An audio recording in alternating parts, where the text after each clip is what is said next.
इसलिए आयुष्मान भारत सहित health care से जुड़े जो भी समाधान सरकार सामने ला रही है वो देश के वर्तमान और भविष्य में एक बहुत बड़ा निवेश है।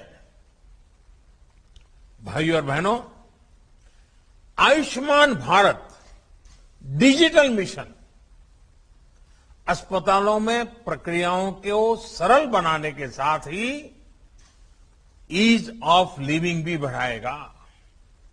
वर्तमान में अस्पतालों में टेक्नोलॉजी का जो इस्तेमाल होता है वो फिलहाल सिर्फ एक ही अस्पताल तक या एक ही ग्रुप तक सीमित रहता है।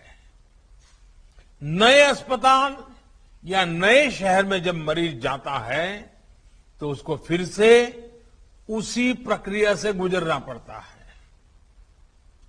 डिजिटल हेल्थ रिकॉर्ड्स के अभाव में उसको सालों साल से चली आ रही फाइलें लेकर चलना पड़ता है। इमरजेंसी की स्थिति में तो ये भी संभव नहीं होता है।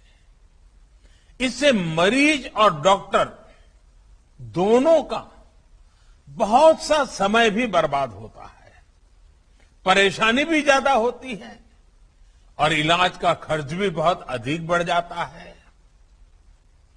हम अक्सर देखते हैं कि बहुत से लोगों के पास अस्पताल जाते समय उनका मेडिकल रिकॉर्ड ही नहीं होता। ऐसे में जो डॉक्टरी जो परामर्श होता है, जांच होती है, वो उसको बिल्कुल जीरो से शुरू करनी पड़ती है, नए सिरे से शुरू करनी पड़ती है। मेडिकल हिस्ट्री का रिकॉर्ड न होने से समय भी ज्यादा लगता है, खर्च भी बढ़ता है और कभी कभी तो उपचार कॉन्ट्राडिक्टरी भी हो जाता है। और हमारे गांव देहात में रहने वाले भाई बहन तो इस वजह से बहुत परेशानी उठाते हैं। इतना ही नहीं, डॉक्टरों की कभी अखबार में एडवर्टाइजमेंट तो होती नहीं है। कानों कान बात पहुंचती कि फलाने डॉक्टर अच्छे हैं, मैं गया था तो अच्छा हुआ। अब इसके कारण डॉक्टरों की जानकारी हर किसी के पास पहुंचेगी भी, हाँ कौन ऐसे बड़े बड़े डॉक्टर हैं, कौन इस विषय के जानकार है, किसके पास पहुंचना चाहिए, नजदीक में कौन है, जल्दी कहां पहुंच सकते हैं, सारी सुविधाएं। और आप जानते हैं, और मैं और एक बात कहना चाहूंगा, इन सभी नागरिकों को इस तरह की परेशानी से मुक्ति दिलाने में आयुष्मान भारत डिजिटल मिशन बड़ी भूमिका निभाएगा। साथियों, आयुष्मान भारत डिजिटल मिशन अब पूरे देश के अस्पतालों के डिजिटल हेल्थ सॉल्यूशंस को एक दूसरे से कनेक्ट करेगा। इसके तहत देशवासियों को अब एक डिजिटल हेल्थ आईडी मिलेगी। हर नागरिक का हेल्थ रिकॉर्ड डिजिटली सुरक्षित रहेगा। डिजिटल हेल्थ आईडी के माध्यम से मरीज खुद भी और डॉक्टर भी पुराने रिकॉर्ड को जरूरत पड़ने पर चेक कर सकता है। यही नहीं, इसमें डॉक्टर, नर्स, पैरामेडिक्स जैसे साथियों का भी रजिस्ट्रेशन होगा। देश के जो अस्पताल है, क्लिनिक है, लैब्स हैं, दवा की दुकानें हैं, ये सभी भी रजिस्टर होगी। यानी ये डिजिटल मिशन हेल्थ से जुड़े हर स्टेक होल्डर को एक साथ एक ही प्लेटफॉर्म पर लाएगा। साथियों, इस मिशन का सबसे बड़ा लाभ देश के गरीबों और मध्यम वर्ग को होगा। एक सुविधा तो ये होगी कि मरीज को देश में कहीं पर भी ऐसा डॉक्टर ढूंढने में आसानी होगी जो उसकी भाषा भी जानता है, समझता है और उसकी बीमारी के उत्तम से उत्तम उपचार का वो अनुभवी है। इससे मरीजों को देश के किसी कोने में भी उपस्थित स्पेशलिस्ट डॉक्टर से संपर्क करने की सहूलियत बढ़ेगी। सिर्फ डॉक्टर ही नहीं, बल्कि बेहतर टेस्ट के लिए लैब्स और दवा दुकानों की भी पहचान आसानी से संभव हो पाएगी। साथियों, इस आधुनिक प्लेटफॉर्म से इलाज और हेल्थ केयर पॉलिसी मेकिंग में से जुड़ा पूरा इकोसिस्टम और अधिक प्रभावी होने वाला है। डॉक्टर और अस्पताल इस प्लेटफॉर्म का उपयोग अपनी सर्विस को रिमोट हेल्थ सर्विस प्रोवाइड करने में कर पाएंगे। प्रभावी और विश्वस्त डेटा के साथ इससे इलाज भी बेहतर होगा और मरीजों को बचत भी होगी। भाइयों और बहनों, देश में स्वास्थ्य सेवाओं को सहज और सुलभ बनाने का जो अभियान आज पूरे देश में शुरू हुआ है, ये 6-7 साल से चल रही सतत प्रक्रिया का एक हिस्सा है। बीते वर्षों में भारत ने देश में आरोग्य से जुड़ी दशकों की सोच और अप्रोच में बदलाव किया है। अब भारत में एक ऐसे हेल्थ मॉडल पर काम जारी है जो होलिस्टिक हो, समावेशी हो। एक ऐसा मॉडल जिसमें बीमारियों से बचाव पर बल हो, यानी प्रिवेंटिव हेल्थ केयर, बीमारी की स्थिति में इलाज सुलभ हो, सस्ता हो और सबकी पहुंच में हो। योग और आयुर्वेद जैसी आयुष की हमारी पारंपरिक चिकित्सा पद्धति पर बल हो। ऐसे सभी प्रोग्राम गरीब और मध्यम वर्ग को बीमारी के कुचक्र से बचाने के लिए शुरू किए गए। देश में हेल्थ इंफ्रा के विकास और बेहतर इलाज की सुविधाएं देश के कोने कोने तक पहुंचाने के लिए नई स्वास्थ्य नीति, हेल्थ पॉलिसी, स्वास्थ्य नीति बनाई गई। आज देश में एम्स जैसे बहुत बड़े और आधुनिक स्वास्थ्य संस्थानों का नेटवर्क भी तैयार किया जा रहा है। हर 3 लोकसभा क्षेत्र के बीच एक मेडिकल कॉलेज का निर्माण भी प्रगति पर है। साथियों, भारत में स्वास्थ्य सुविधाओं को बेहतर बनाने के लिए बहुत जरूरी है कि गांवों में जो चिकित्सा सुविधाएं मिलती हैं, उनमें सुधार हो। आज देश में गांव और घर के निकट ही प्राइमरी हेल्थ केयर से जुड़े नेटवर्क को हेल्थ एंड वेलनेस सेंटर में उससे सशक्त किया जा रहा है। अभी तक ऐसे लगभग 80,000 सेंटर्स चालू हो चुके हैं। ये सेंटर्स रूटीन चेकअप और टीकाकरण से लेकर गंभीर बीमारियों की शुरुआती जांच और अनेक प्रकार के टेस्ट की सुविधाओं से लैस हैं। कोशिश ये है कि इन सेंटर्स के माध्यम से जागरूकता बढ़े और समय रहते गंभीर बीमारियों का पता चल सके। साथियों, कोरोना वैश्विक महामारी के इस दौर में मेडिकल इंफ्रास्ट्रक्चर के निर्माण को निरंतर गति दी जा रही है। देश के जिला अस्पतालों में क्रिटिकल केयर ब्लॉक्स का इंफ्रास्ट्रक्चर तैयार किया जा रहा है। बच्चों के इलाज के लिए जिला और ब्लॉक के अस्पतालों में विशेष सुविधाएं बन रही है।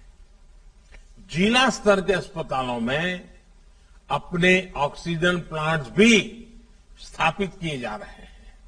साथियों, भारत के हेल्थ सेक्टर को ट्रांसफॉर्म करने के लिए मेडिकल एजुकेशन में भी अभूतपूर्व रिफॉर्म्स हो रहे हैं। 7-8 साल में पहले की तुलना में आज अधिक डॉक्टर्स और पैरामेडिकल मैन पावर देश में तैयार हो रही है।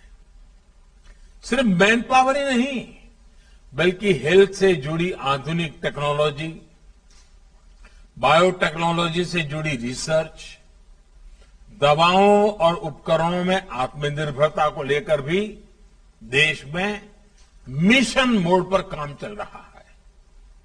कोरोना की वैक्सीन के डेवलपमेंट और मैन्युफैक्चरिंग में भारत ने जिस तरह अपना सामर्थ्य दिखाया है, वो हमें गर्व से भर देता है। स्वास्थ्य उपकरणों और दवाओं के कच्चे माल के लिए पीएलआई स्कीम से भी इस क्षेत्र में आत्मनिर्भर भारत अभियान को बहुत ताकत मिल रही है।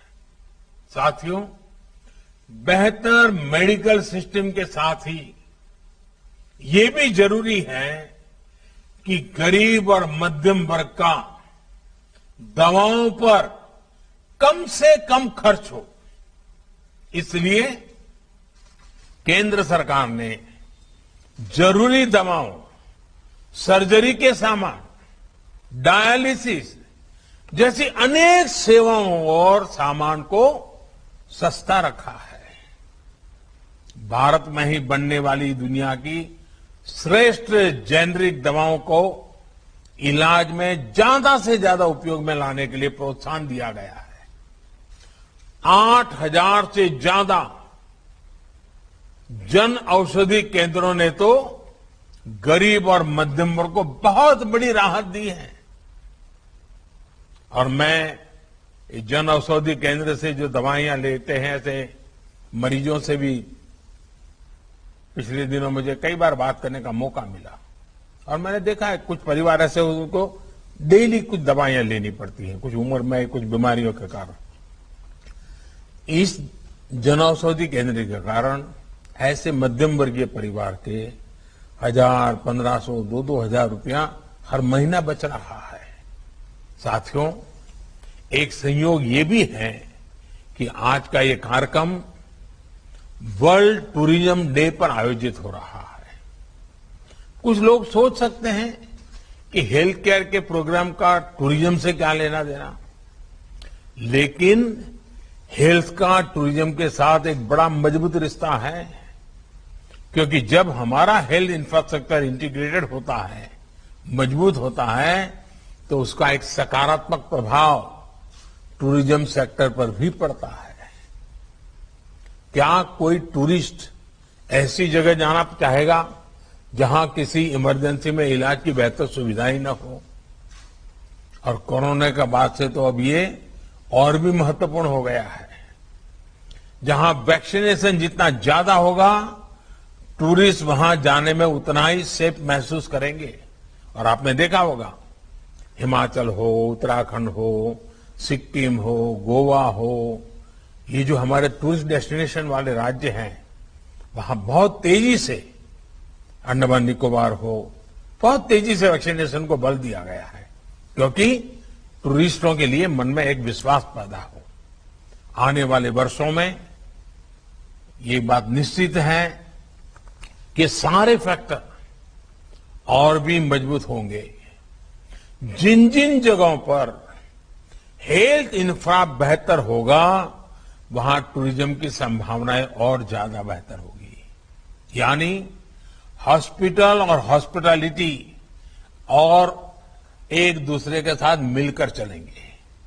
साथियों, आज दुनिया का भरोसा भारत के डॉक्टर्स और हेल्थ सिस्टम पर लगातार बढ़ रहा है। विश्व में हमारे देश के डॉक्टरों ने बहुत इज्जत कमाई है, भारत का नाम ऊंचा किया है। दुनिया के बड़े बड़े लोगों के साथ आप पूछोगे तो कहेंगे हाँ मेरा एक डॉक्टर तो हिंदुस्तानी है। यानी भारत के डॉक्टरों की नामना है। भारत के इंफ्रास्ट्रक्चर अगर मिल जाए तो दुनिया से हेल्थ के लिए भारत आने वालों की संख्या बढ़नी ही बढ़नी है। इंफ्रास्ट्रक्चर की कई मर्यादाओं के बीच भी लोग भारत में ट्रीटमेंट कराने के लिए आते हैं और उसकी कभी तो बड़ी इमोशनल कथाएं हमें सुनने को मिलती। छोटे छोटे बच्चे हमारे अड़ोस पड़ोस के देशों से भी जब यहां आते हैं स्वस्थ होकर के जाते हैं, पूरा परिवार खुश, उस देश में भी खुशियां फैल जाती है। साथियों, हमारे vaccination programme, CoWIN technology platform और फार्मा सेक्टर ने हेल्थ सेक्टर में भारत की प्रतिष्ठा को और बढ़ाया है। जब आयुष्मान भारत डिजिटल मिशन द्वारा टेक्नोलॉजी की नई व्यवस्थाएं विकसित होगी तो दुनिया के किसी भी देश के मरीज को भारत के डॉक्टरों से कंसल्ट करने, इलाज करने, अपनी रिपोर्ट उन्हें भेजकर परामर्श लेने में बहुत आसानी हो जाएगी। निश्चित तौर पर इसका प्रभाव हेल्थ टूरिज्म पर भी पड़ेगा। साथियों, स्वस्थ भारत का मार्ग आजादी के अमृत काल में भारत के बड़े संकल्पों को सिद्ध करने में, बड़े सपनों को साकार करने के लिए बहुत जरूरी है।